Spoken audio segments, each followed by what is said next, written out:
Sometime later, there was an incident involving a vineyard belonging to Naboth the Jezreelite.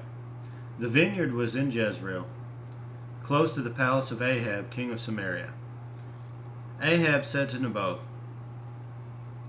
"Let me have your vineyard to use for a vegetable garden, since it is close to my palace.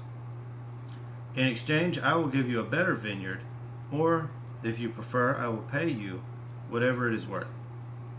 But Naboth replied, "The Lord forbid that I should give you the inheritance of my fathers." So Ahab went home sullen and angry because Naboth the Jezreelite had said, "I will not give you the inheritance of my fathers." He lay on his bed sulking and refused to eat. His wife Jezebel came in and asked him, "Why are you so sullen? Why don't you eat?" He answered her, "Because I said to Naboth the Jezreelite, 'Sell me your vineyard, or if you prefer, I will give you another vineyard in its place.' But he said, 'I will not give you my vineyard.'" Jezebel, his wife, said, "Is this how you act as king over Israel? Get up and eat. Cheer up. I'll get you the vineyard of Naboth the Jezreelite." So she wrote letters to Ahab in Ahab's name, placed his seal on them, and sent them to the elders and nobles who lived in Naboth's city with him. In those letters she wrote, "Proclaim a day of fasting and seat Naboth in the prominent place among the people. But seat 2 scoundrels opposite him, and have them testify that he has cursed both God and the king. Then take him out and stone him to death." So the elders and nobles who lived in Naboth's city did as Jezebel directed in the letters she had written to them.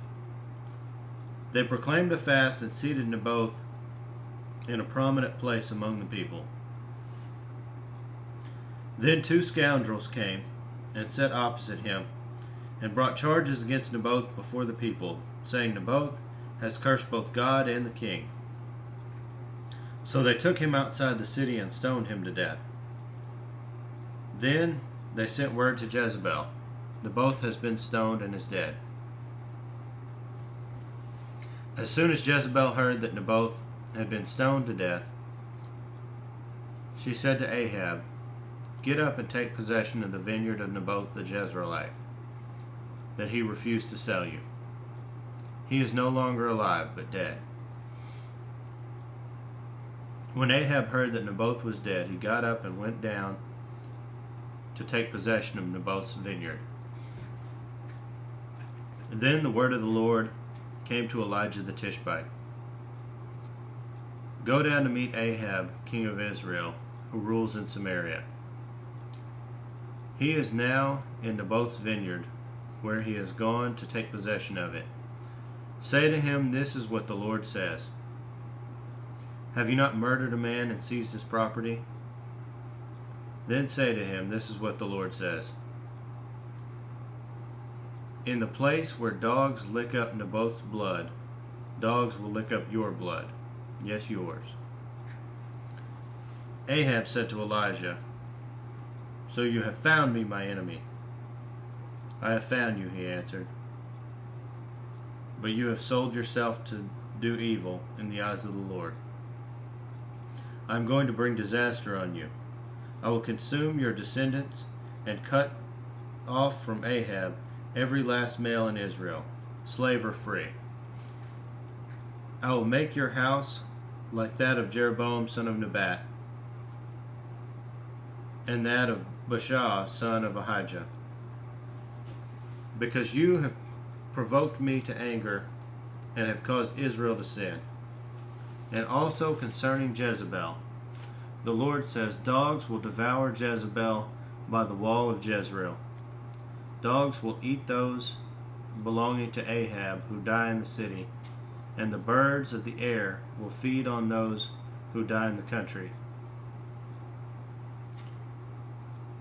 There was never a man like Ahab, who sold himself to do evil in the eyes of the Lord, urged on by Jezebel his wife.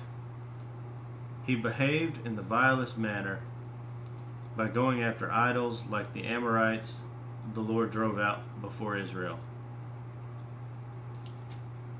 When Ahab heard these words, he tore his clothes, put on sackcloth, and fasted. He lay in sackcloth and went around meekly. Then the word of the Lord came to Elijah the Tishbite. Have you noticed how Ahab has humbled himself before me? Because he has humbled himself, I will not bring this disaster in his day, but I will bring it on his house in the days of his son.